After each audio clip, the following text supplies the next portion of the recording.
When I was going through life, still unaware that I had a disorganized attachment, I was cycling through relationships like it was my day job. By the time I was in my 30s, I had gone through a divorce and breakup, really painful breakups of three long-term important relationships. And I remember at that point slowing down enough to think, maybe I am the common denominator. Maybe I need to look inward. And that's when the whole journey started to moving towards secure attachment. From disorganized to secure attachment. That process is called earned security. And in the last 5 years, I've taught this process to about 700 people. And that's what this channel is about, teaching you how to go from insecure attachment to secure, loving relationships where you can resolve conflicts amicably and have peace and connection and trust. I'm Dr. Kavita San. I'm a double board certified Harvard trained psychiatrist who was relationally constipated for many, many years. And I've been blessed to learn tools that have completely changed my life. And my mission is to share that with you. So today I'm going to be sharing the 10 signs of a secure attachment. This, for me, is my North Star. It helps me know where to course correct when I'm feeling off, when something isn't working, when I'm feeling irritable or distant or arguing in my relationships. These 10 things, which is my North Star, I just need to pull up this list and I know exactly where to course correct. And so many of our clients have loved having this list. And so I thought you might love it too. Hopefully it's helpful to you. Let's dive right in. Number one, you enjoy the little things. Now, this might sound like a cliche, right? You've heard these cliches before, stop and smell the flowers and be grateful for your health and your family. Yes, but with a caveat. Let me explain. What I mean by small things is even tinier day-to-day things. Like, for example, the feel of the sheets in your bed, how it feels against your skin as you wake up and breathing in that smell. How the coffee smells just before you take your first sip.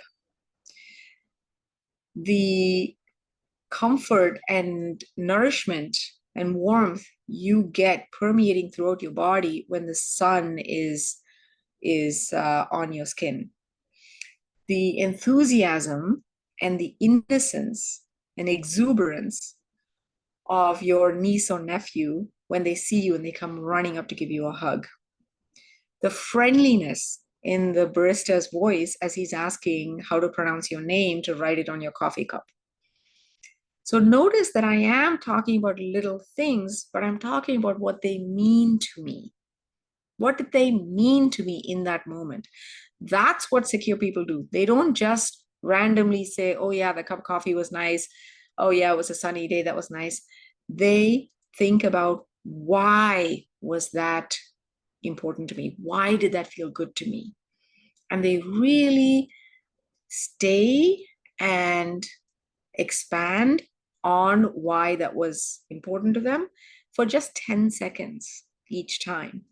The other thing about secure attachment is that even when they're having a hard day, right? Like, let's say things aren't going well at work, or a presentation that you had bombed, or your children are having a temper tantrum, or, arguing with each other, or you're feeling sick, or there's a traffic jam when you're trying to get to the airport.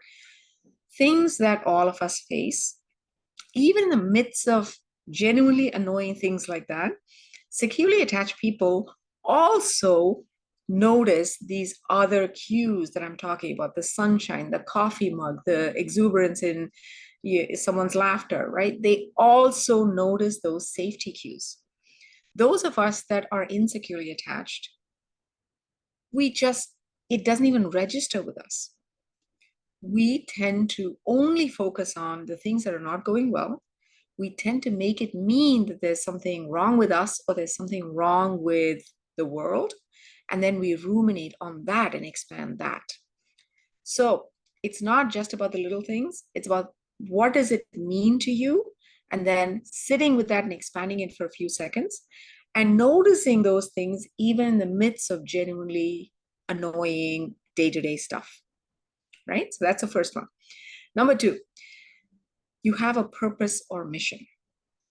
Now, Viktor Frankl, a famous psychiatrist, said, he who has a why for which to live can bear with almost any how. What he meant was, he was talking about very extreme circumstances. He was someone who experienced the Holocaust and was at Auschwitz. And what he meant was, if there is something really deep and purposeful to you that you're living for, you can tolerate even extreme circumstances in order to keep going to get that thing.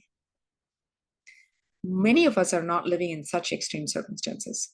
But even then, even in modern life, if we don't have something bigger than ourselves to move toward, that gives us purpose and meaning, that raises us above the day-to-day monotony and the little joys and little annoyances of life, then life becomes just like a droning, repetitive task, right?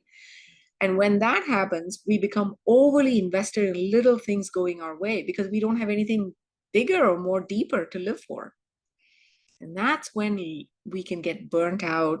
We can get easily irritated and annoyed if somebody cuts us in traffic, or if our spouse doesn't have the right response to a question we asked, right?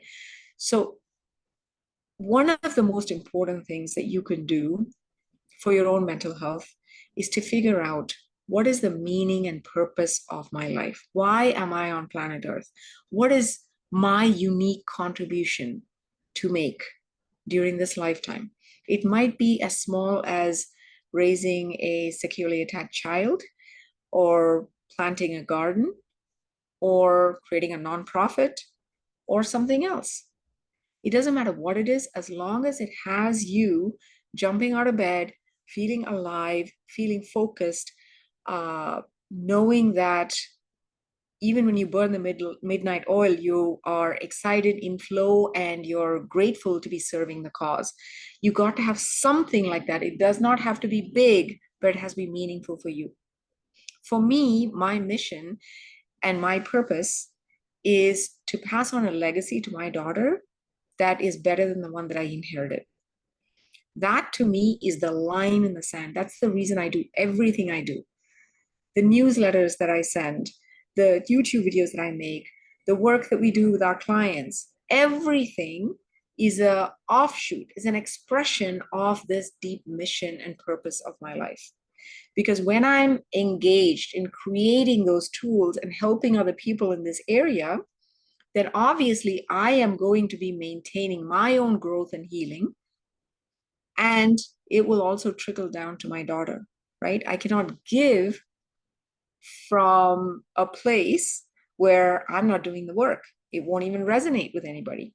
So everything that I do in my life is an offshoot, is an expression of my number one mission.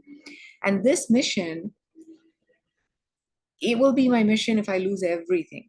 If I end up sleeping in a homeless shelter tomorrow, it's still my mission. I will still get up and do it. I will be grateful to be able to serve this mission.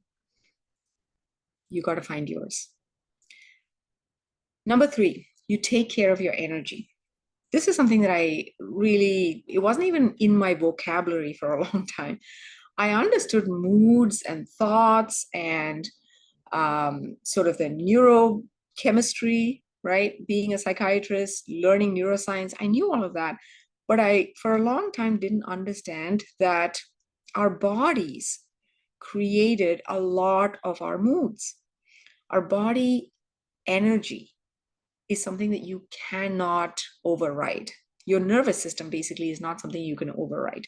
And there are things that you can do on a daily basis, though, that greatly influence your nervous system. I call them the big five: sleep, sunshine, movement, friendship and hobbies, and journaling, self-awareness. These 5 things are the big 5 that to me help me be aware of and manage my own energy. Also, when we're upset, some of us get agitated in our body energy and some of us get shut down. And we need ways to be able to recalibrate that and bring it back to the middle, calm, flexible layer. That's something that we'll talk about more in subsequent videos, but it's a huge part of how you approach and manage and navigate difficult situations. So, number 4 is that you have a rich and varied social circle. When I say rich and varied, rich obviously doesn't mean wealthy. It means that you have circles of people that are varying levels of vulnerability and intimacy to you, right? So you have your immediate circle, might just be just one person, it might be a couple of people that know you pretty well. They might know the things that you're worried about, your childhood wounds, and the things that you're working on, your dreams. Then you have a next circle. They know 1 or 2 aspects of you really well.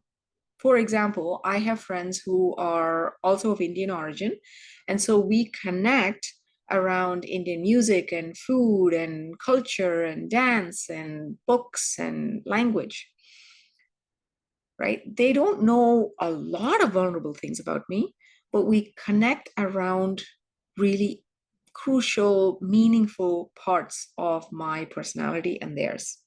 Then we have another circle that are more like acquaintances. You do care about them, but you don't know too much about them, but you're there. It might be a neighbor, it might be a colleague, it might be the friend of your son or daughter, right? It might be a niece or nephew, people that you would help and they would help you if you needed it. And you might get together and watch a movie, and you might joke around, and you might get each other a cup of coffee. These things matter. These relationships are absolutely as important as having 1 or 2 deep connections. I did not understand this for a long time. And because of my trauma and my own disorganized attachment, I had a hard time trusting people enough to have light, easy connections. It took me a long while, and it's still a work in progress for me. So that's number 4. Number 5, you don't take on other people's moods. I want to add a caveat here. Of course, human beings are actually social pack animals. We're not immune to other people's moods. This doesn't mean that you should ignore other people's feelings or that you should be an independent lone wolf. That's not what I'm saying. I'm saying that we can see other people's moods. We can maybe even feel some empathy. We might try to support them, but we don't take other people's moods personally. That's the difference. Securely attached people do not take other people's moods personally. They will do their best to try to support the other person, but they're not hell-bent on cheering them up. And because they're not hell-bent on cheering them up, they also don't get upset if the other person doesn't want to be cheered up, right? So there's a subtle difference between having compassion, connection, and empathy versus taking on someone else's moods and making them a personal sort of judgment about you. This I used to struggle with a lot.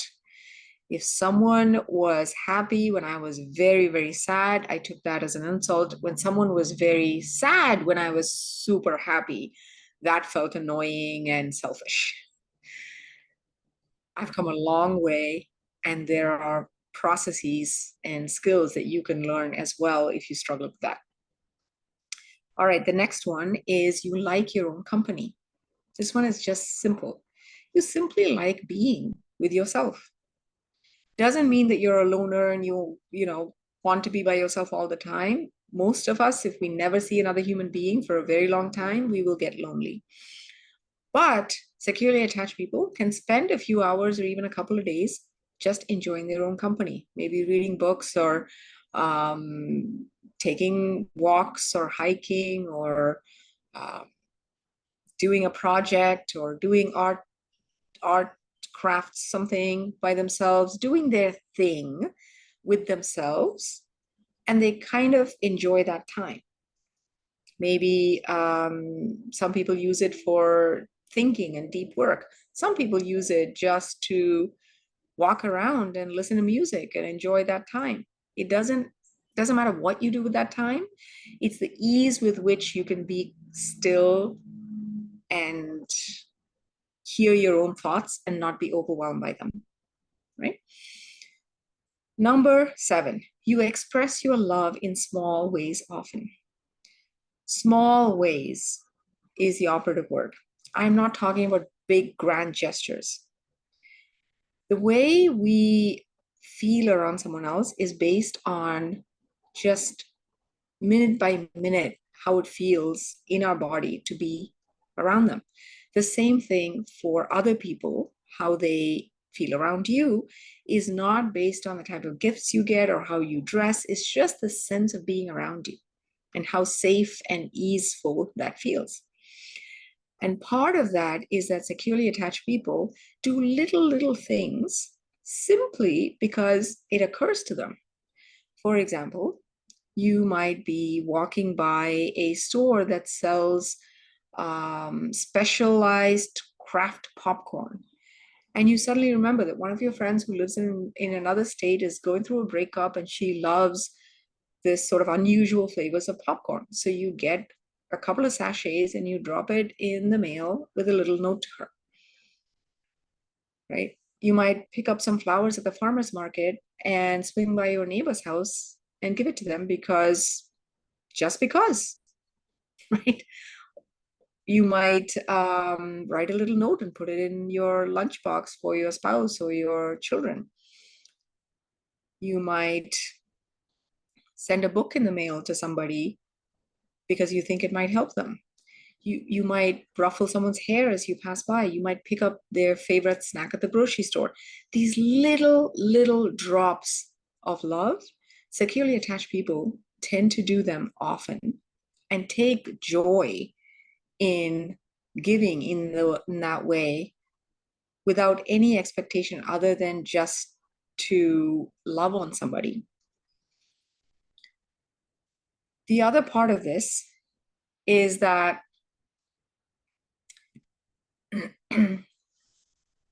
when we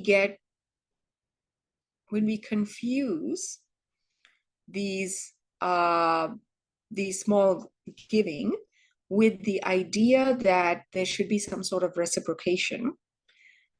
It's not that securely attached people don't have any expectations. Of course, we all have some expectations, but they don't tend to get too hooked and ruminative and assuming ill intent of the other person if they don't get an invitation back or a gift back or a thank you note.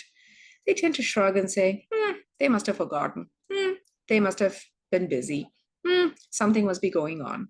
They give people the benefit of the doubt, and they give simply because it makes them feel good. Because of the sheer number of times that they do that, they do get some back as well. And so for them, it affirms their worldview that for the most part, the world is a nice place, right? I used to struggle with this a lot. I still do. It's something that I need to do intentionally. But because we put out much less as insecurely attached people, we put out these small tokens of love because it feels like a little vulnerable, a little risky. Since we put out a few, we might not get any back, or maybe only one every fifth time. And so that itself reaffirms our worldview that people don't care, or people are selfish, or people take advantage of us. So you notice that it becomes a self-fulfilling prophecy, right? All right, the next one is that you know you're worthy. Securely attached people just simply know that even while they're aware of their limitations and their growth edges and what they're working on, they don't doubt their sense of worth, that they deserve a decent life. that everybody does. And so they also don't take it too personally, even if the other person that they're with has completely different views of what would make a good life. They assume it might or might not work between us, but you deserve to have the life that makes you happy, and so do I. And they're willing to negotiate without escalating. That sense of everybody can have their exact definitions of what makes life meaningful for them. And they are worthy, and I am worthy simply because we exist. That's an inherent belief of securely attached people. Number 9, you own your part. There are a couple of words here that are important. You only own your part. You don't take on the entire disagreement and apologize for being the sole reason for the entire misunderstanding, nor do you only blame the other person and say, well, if you hadn't said that, and if you hadn't done it this way, and if you hadn't done the same thing 3 times before, I wouldn't have. You made me, is the underlying assumption. Securely attached people can see, and they're willing to see, which part of this misunderstanding or disagreement is mine to own. And when they see that, they simply apologize. I'm so sorry. I shouldn't have said or done that. I will not do that again. If in the future this happens, this is what I'm going to try. They just simply apologize with no ifs, ands, or buts. But they also don't take on everybody's parts as their ownership. Okay. And finally, number 10, you honor your boundaries. I was raised with the idea that boundaries were, it wasn't an overt thing that anyone told me, but there was a covert message the boundaries are selfish. That if you're really a, family person, you're pulling your weight and you care about the family, then there's no such thing as boundaries. On the other hand, I saw that when there was boundaries, there was very harsh boundaries and cutting people off. It took me about a decade to get to an understanding of how to have firm but compassionate boundaries. Securely attached people tend to have only very few things that are non-negotiable boundaries, but they know what those are and they will honor them for themselves. They don't expect the other person to agree or to do the work of honoring the boundary. They will do the work of honoring their own boundaries for those non-negotiable couple of things. Kind of like if your child ran into traffic, you wouldn't be negotiating, you would simply act.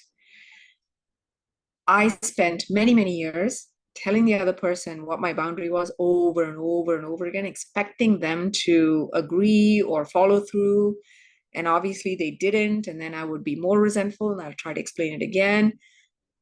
It took me years to fully get that my boundaries are mine to act on and to honor. So those are the 10 signs of secure attachment. And for me, this is my North Star. It helps me stay in a space that is healthy and that allows me to actually serve my mission, which is to pass on a better legacy than the one that I inherited. I hope it was helpful for you too. In subsequent videos, we will unpack each of these as well. But I hope you can take this as a snapshot and add anything else that comes to you as well. But have a snapshot of what you're aiming for, because when you're overwhelmed or triggered, you lose sight of these things and you won't even know. It'll feel like a fog over your mind and you can't think clearly. So it's helpful to have this written down. In any case, I'm super excited to be back on this channel, sharing whatever I know with you and helping you become securely attached and pass on a legacy that you're proud of.